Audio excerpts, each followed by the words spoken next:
Willow Creek Estates sparkled under the relentless Midwest sun like a postcard someone had photoshopped to within an inch of its life. Every lawn was a uniform shade of envy green.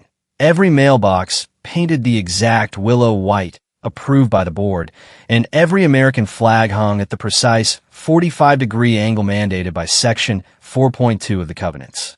Rachel Hayes had bought into the dream 18 months ago, right after her father's insurance payout cleared. $180,000 that was supposed to fund home upgrades, maybe even seed the MBA she still dreamed about. She and her mom Linda had moved in thinking the place would be peaceful. They had no idea the peace came with a price tag and a self-appointed queen. Karen Langley glided through the annual welcome barbecue like a pastel hurricane in a linen blazer, clipboard swinging like a scepter. Rachel, darling, she cooed, air-kissing both cheeks while somehow making it look sincere. We're so thrilled to have fresh blood. Fresh, rule-abiding blood. Her smile never reached the eyes that had already cataloged the length of Rachel's grass. Exactly 2.5 inches. Thank you very much. Linda laughed too loudly, already starstruck. Karen had that effect. She was the HOA president who remembered every birthday, organized every block party, and somehow made you feel like you were personally disappointing the entire cul-de-sac if your holiday light stayed up past January 3rd. 3 months in, the first violation notice arrived in the mailbox, neatly typed, scented with lavender stationery. Observed, mailbox flag, slightly faded. Please repaint within 14 days or incur $75 fine. Rachel stared at it, then at the perfectly faded flag on Karen's own mailbox 2 houses down. Linda waved it off. She's just doing her job, sweetie. Karen says it keeps property values up. Karen said a lot of things. She said them at every board meeting, voice syrupy with concern. We're a family here. Families follow rules. The real hook came at the Labor Day potluck. Karen cornered them near the perfectly aligned cornhole boards. Linda, that inheritance of Rachel's, such a blessing. But sitting in a plain bank account? Criminal. We have the Community Enhancement and Investment Fund. Guaranteed 7%, plus priority permit approvals for any upgrades. I personally vet every placement. She slid a glossy folder across the picnic table like it was a winning lottery ticket. Think of it as giving back while getting ahead. Linda's eyes lit up the way they hadn't since Dad died.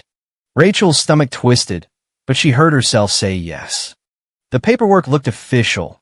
HOA letterhead, notary stamp, even a little gold seal. Karen witnessed it herself, beaming like a proud aunt. You won't regret this, girls. Community first. The first quarterly statement arrived in a cream envelope. Balance, $182,400. Rachel exhaled. Maybe Karen wasn't a monster. Then the red flags started waving, literally. A new rule. No solar panels without board approval because they disrupt the aesthetic harmony. Rachel's neighbor got fined $500 for a single dandelion. Karen's own yard, of course, remained pristine. Phone calls from unknown banks started coming to the house. Karen always answered when Linda was out, murmuring about transfers and offshore advantages for tax efficiency. When Rachel asked for full transaction history, Karen waved a manicured hand. Markets fluctuate, dear. Don't obsess. We're all in this together. By Christmas, the fines on Rachel's house had begun. $150 for unauthorized wreath size. $200 for flag not at regulation height during wind event. Linda defended her. Karen explained it. It's for everyone's benefit. Rachel bit her tongue until it bled. She was the new girl. Rocking the boat meant becoming the neighborhood pariah. So she smiled at meetings, nodded at Karen's speeches about preserving our slice of paradise, and quietly started watching. Because something about that 7% return smelled exactly like the perfume Karen sprayed to cover the stench of her own lies. The evening that cracked everything open was ordinary until it wasn't. Rachel was helping Linda sort mail in the home office when a thick envelope from an unfamiliar bank slid out, addressed to Karen, but delivered here because Linda had listed her as emergency contact on the fund paperwork. Inside, a credit report listing 5 loans Rachel had never seen, all secured against neighborhood common properties that the HOA technically managed. Her mother's face went gray. "It's just business, honey." Karen said tax advantages, the same tone she'd used when doctors delivered Dad's prognosis. Denial wrapped in desperate hope. That night, Rachel lay awake listening to the perfectly timed sprinklers hiss across Willow Creek. She logged into the fund portal. Password changed. Security questions rewritten. Email address now Karen's. Her hand shook as she typed the president's name into a private browser. What poured out made her blood run cold. 3 previous HOAs in 3 different states, all dissolved after irregularities. A lawsuit settled quietly. A former treasurer who'd accused Karen of skimming dues before mysteriously dropping the charges. Rachel was living next door to a con artist in linen and pearls, and the woman had her hands on every penny Dad had left. The acceptance letter from Northwestern's MBA program had arrived in March. She'd been counting days until August. Apartment deposit paid, textbooks ordered. She logged into the bursar's site to pay first semester tuition. Insufficient funds. 2 words that punched the air out her lungs. The bank rep's voice on the phone was polite but final. Current balance shows $4,216. Transactions include systematic withdrawals over 18 months. $5,000 here, $12,000 there, a $45,000 wire last month. All properly authorized. Rachel stormed across the street to the Langley mansion. Karen sat on her wraparound porch, iced tea in hand, looking every inch the benevolent ruler. "My inheritance is gone," Rachel said, voice deceptively calm. Karen's expression shifted from concern to pity in one practiced blink. "Market volatility, sweetheart. Tech sector took a hit. I warned you both." She steepled her fingers exactly like a movie villain. "These things happen in smart investing." Linda appeared in the doorway, drawn by raised voices. "Rachel," Karen warned us. "You can't blame her for market conditions. The betrayal landed harder than the theft. Her own mother chose the woman who'd just emptied their future." Rachel spent the next 3 days calling banks, filing reports, gathering every scrap of paper. Everything looked legitimate on the surface. Transfers routed through her name first, then siphoned. Luxury charges at stores she'd never visited. Restaurant tabs from cities she'd never been to. It painted her as the irresponsible spender who'd blown Dad's gift. At the next HOA meeting, Karen stood at the podium, voice dripping honey. Some residents seemed to struggle with fiscal responsibility. "We must protect our community values." Eyes flicked toward Rachel. Whispers followed. The fines tripled overnight. Rachel sat in the back row, notebook in lap, smile frozen, already planning. Because Karen Langley thought she'd won.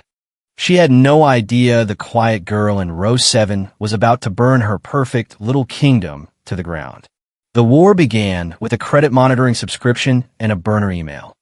Rachel learned fast that HOA treasurers leave trails, especially ones who think their pastel armor makes them invincible. By New Year's, she had a spreadsheet thicker than the covenants themselves. 5 loans secured against common area properties. Signatures that looked suspiciously like her mother's, but weren't. Rental income from the community clubhouse pocketed into shell companies with names like Willow Ventures LLC. Karen wasn't just skimming dues. She was running a private Ponzi, using new homeowner investments like Rachel's to pay off old ones while skimming the top. Late one night, while Karen attended her monthly ladies who lunch at the country club, Rachel slipped into the HOA office. Key left under the fake rock, because who would dare? The computer password was written on a sticky note inside the top drawer. Classic arrogance. Emails spilled out like candy from a piñata. Transfers to Cayman accounts. Kickbacks from landscaping vendors who overcharged by 40%. 2 sets of books. One for the IRS, one for reality. A folder labeled contingency contained falsified tax returns claiming HOA donations that had never happened. Federal crime territory. Rachel photographed everything with her phone, hand steady now. Then she found the smoking gun, an email thread with someone named Marcus about washing the Hayes funds through the Singapore route. Her inheritance had a nickname in their little criminal club. She sat in the dark office for 20 minutes, heart hammering, realizing this wasn't just theft.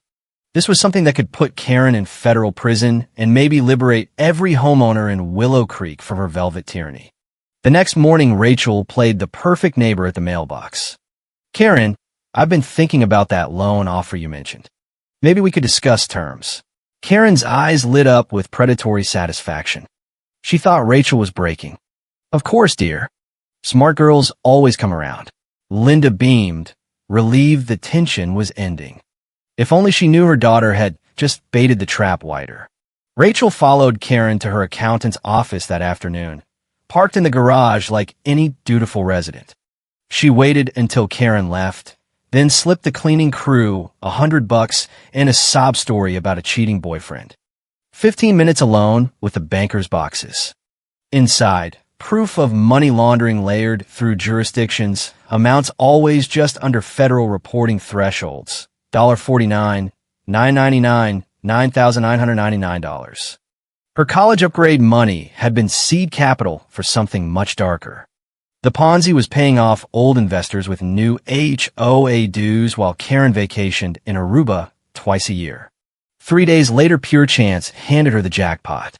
Rachel sat her car outside the community coffee shop organizing photos when Karen's voice drifted through the open window. She wasn't alone. "The IRS audit notice came yesterday," a man's voice said. Karen replied coolly, "Empty the accounts, destroy originals. The Hayes girls' money bought us time. If they dig, we offshore everything by Friday." Rachel hit record on her phone, pulse roaring so loud she was sure they'd hear it.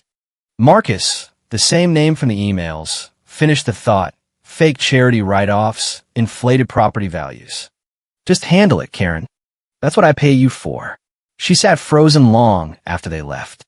That night she reviewed every scrap and noticed the final transfer scheduled for the end of the month. Karen planned to empty the fund, disappear to a non-extradition country, and leave the neighborhood with debt and liens while Linda took the blame. 2 weeks. Rachel had 2 weeks to build a case, so airtight no amount of lavender-scented gaslighting could save her. She remembered Alex Morrison, old college friend, now a forensic accountant. Her message was simple: need help catching a thief who wears pearls. His reply came in 30 minutes. Say when. They met at a diner 2 towns over. Alex slid into the booth, eyes sharp behind wire rims. "This is bigger than one inheritance. Patterns match professional embezzlement rings. Your HOA president isn't just greedy. She's laundering for others." He walked her through the numbers, creating timelines, charts, a chain of custody that prosecutors would drool over. "IRS whistleblower program," he said. 30% of recovery if they collect. But more importantly, they hate looking slow when media is involved.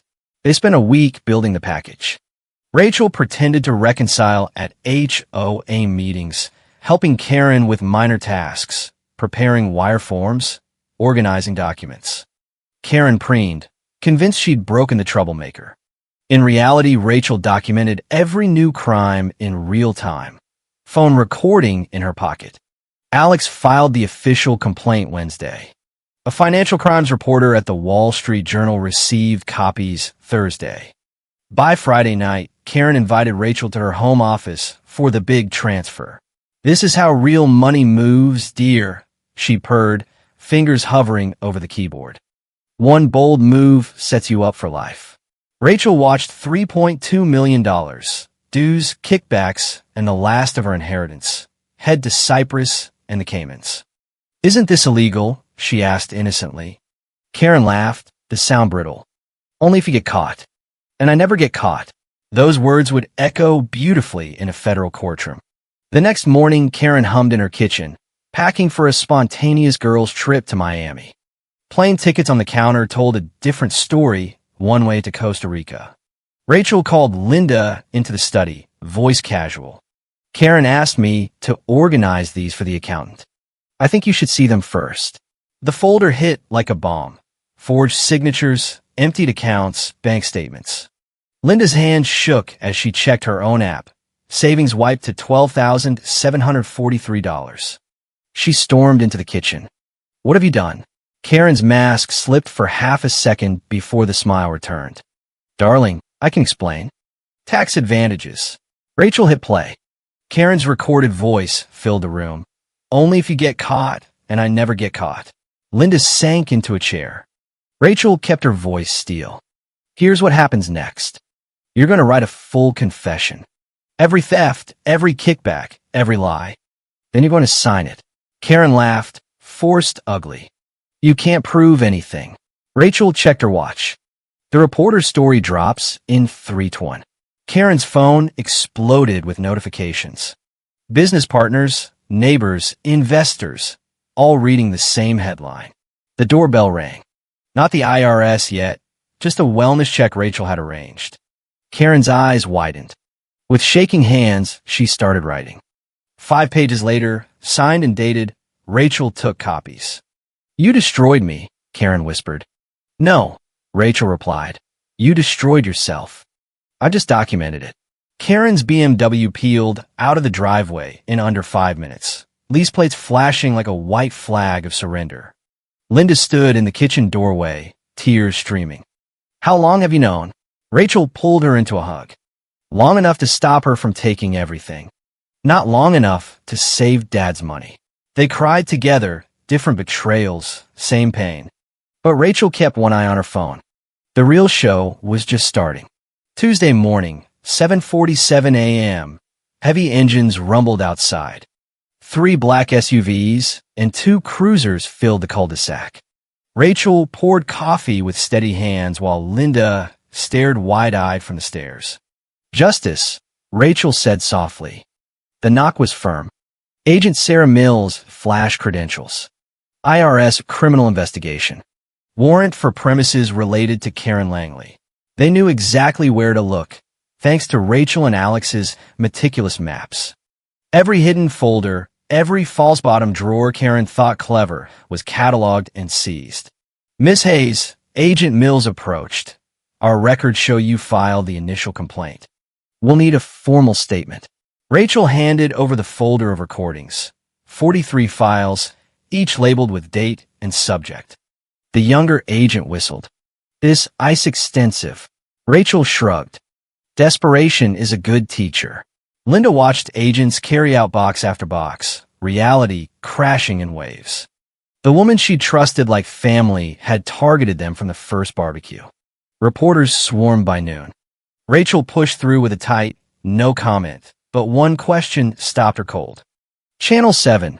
Karen's lawyer claims entrapment. Rachel turned straight to the camera.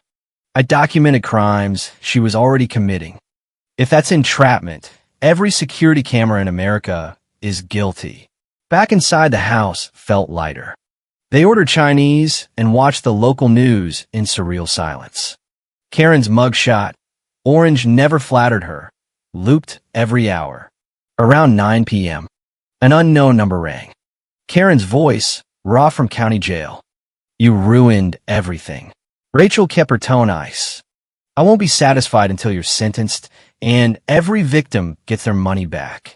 She hung up before Karen could finish the thread about Linda. The next weeks were harder than Rachel expected. Linda moved through the house like a ghost, touching things Karen had helped pick out. How did I not see it? She asked one morning in the empty office. Rachel answered gently. She studied us. This wasn't your fault. But Linda didn't believe it yet. The local news ran the story 3 nights straight. Linda stopped answering friends' calls, embarrassed. 2 weeks after the raid, she finally broke, sobbing over old photos. Rachel held her through it. That night, they burned every picture of Karen in the backyard fire pit. Page by page, watching her perfect smile curl and blacken. Linda even laughed when a shot of Karen in her lucky golf visor caught fire. Ugly visor anyway. Hysterical laughter that bordered on tears. Exactly the medicine they needed. Healing started the next day when Linda began therapy with Dr. Martinez, specialist in financial abuse. She came home raw but determined. It's a form of intimate partner violence, power, and control. They changed every password, installed new locks and cameras, a complete fresh start. 3 weeks later, an unexpected ally appeared. Patricia, Karen's ex-treasurer from her previous HOA, they met for coffee. Patricia, elegant in her 50s, shared her own story of love bombing and gradual financial ruin. You caught her. I just ran. You're braver. Linda and Patricia began talking regularly, a survivor sisterhood that helped Linda believe she wasn't stupid, wasn't alone. A month later, Linda went back to work at a financial consulting firm. I need to understand how I got fooled so I can help other women. Her boss, aware of the scandal, was supportive. The victim was becoming the warrior. Their mother-daughter relationship, strained when Linda had chosen Karen's lies, slowly mended over Tuesday dinners and Sunday farmers market trips. I failed you, Linda said one evening chopping vegetables. When you needed me to believe you, I chose her. Rachel hugged her flour-covered hands and all. You came back. That's what matters.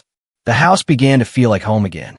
They repainted over Karen's approved taupe harmony colors, replaced fake artwork with family photos.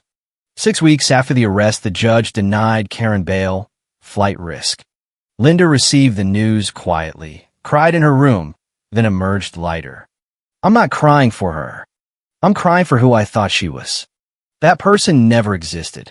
That night, Linda smiled genuinely at old pictures of Dad. He would have been proud of you. The healing wasn't linear. Bad days still hit, triggers that sent Linda spiraling. But good days outnumbered them. They were finding their way back stronger. Promise me, Linda said one sunset on the porch Karen had never used.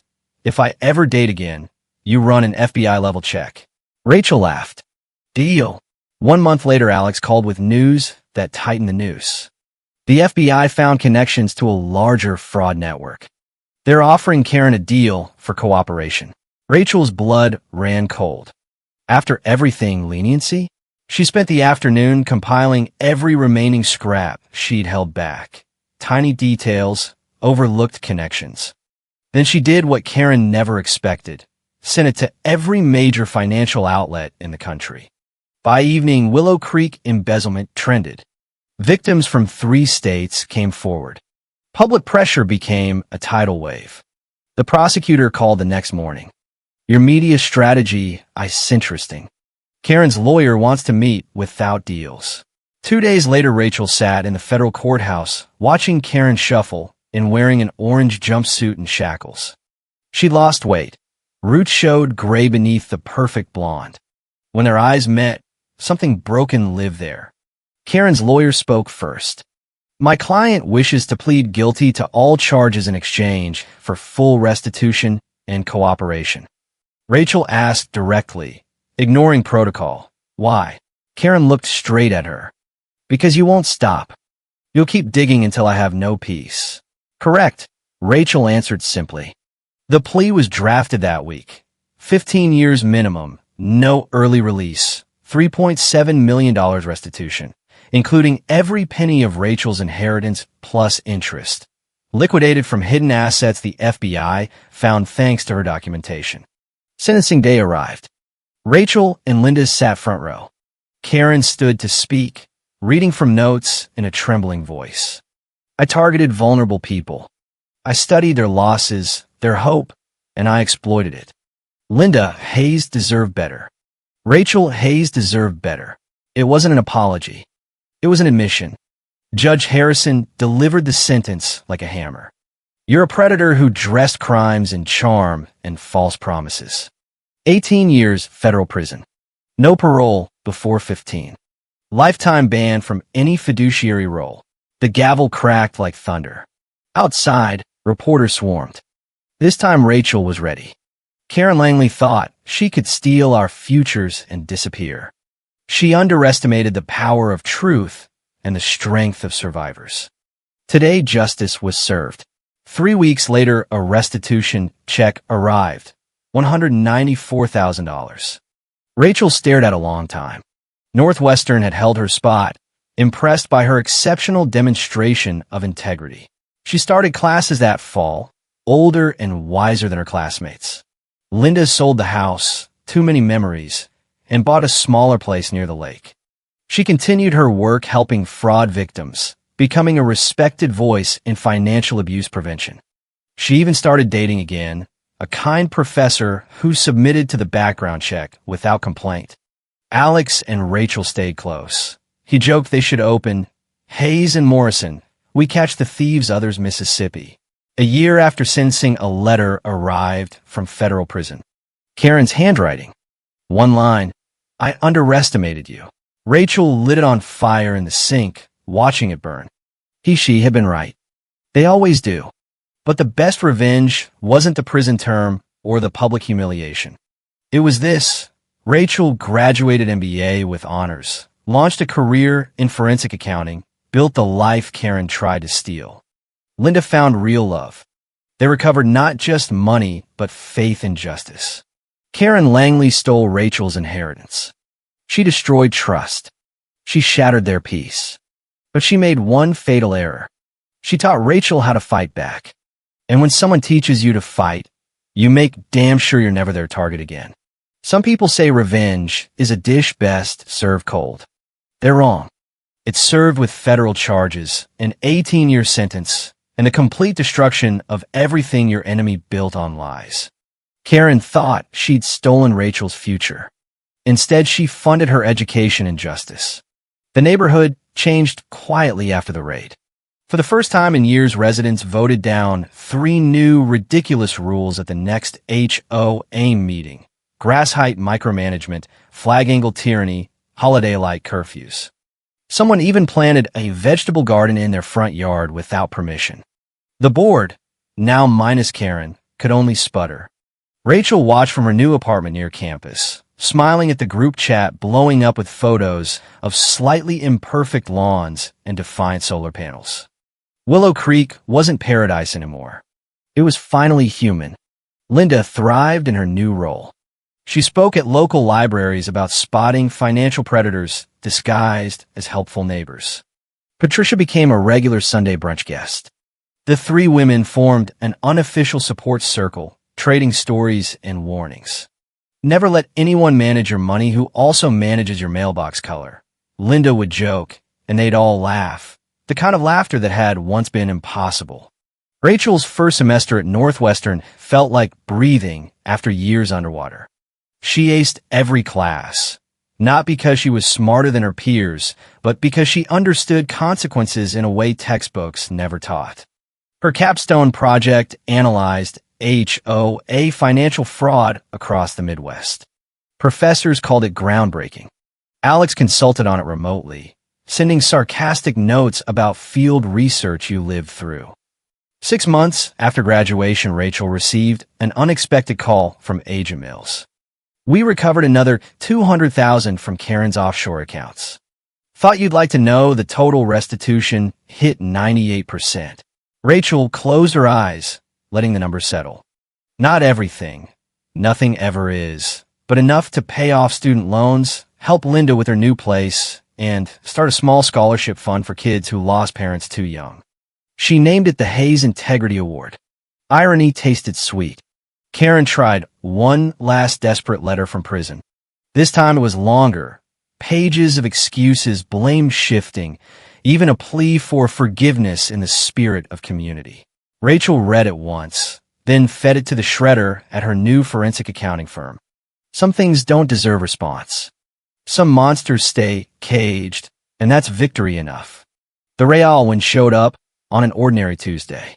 Rachel was scrolling neighborhood social media when a post caught her eye. Just voted down the new fence height restriction 47-3. Feels good to breathe. Comments flooded in. Neighbors who'd once whispered about Rachel, now thanking her anonymously for whatever you did that summer. One wrote simply, "We owe you more than we can say." She didn't reply. She didn't need to. The quiet girl who once sat in the back row taking notes had spoken loudest by refusing to stay silent. Linda called that evening, voice warm. Saw the post. You started something bigger than any of us knew. Rachel smiled at the sunset from her balcony. We both did, Mom. We both did. They talked for an hour about Dad, about the future, about the absurd rules they no longer had to follow. When they hung up, Rachel stepped outside, looked at her own slightly imperfect lawn, and laughed out loud. 2.5 inches? Not today. Somewhere in a federal prison, Karen Langley probably heard the same news through the grapevine. Maybe she clenched her fists around the bars. Maybe she finally understood. Rachel hoped she did. Because the lesson wasn't just for Karen. It was for every power-hungry president in every perfect cul-de-sac who thought rules and smiles could hide theft. The quiet ones are watching. And when they decide to fight, the entire neighborhood changes. Rachel closed her laptop, the screen still glowing with next semester's syllabus. She had a life now, career, friends, a mother who finally saw her. The inheritance Karen stole had been replaced by something stronger. Knowledge, courage, and the unshakable certainty that justice doesn't always arrive wearing a cape. Sometimes it arrives wearing evidence folders and a patient smile. She thought she'd lost everything the day that bank balance hit zero.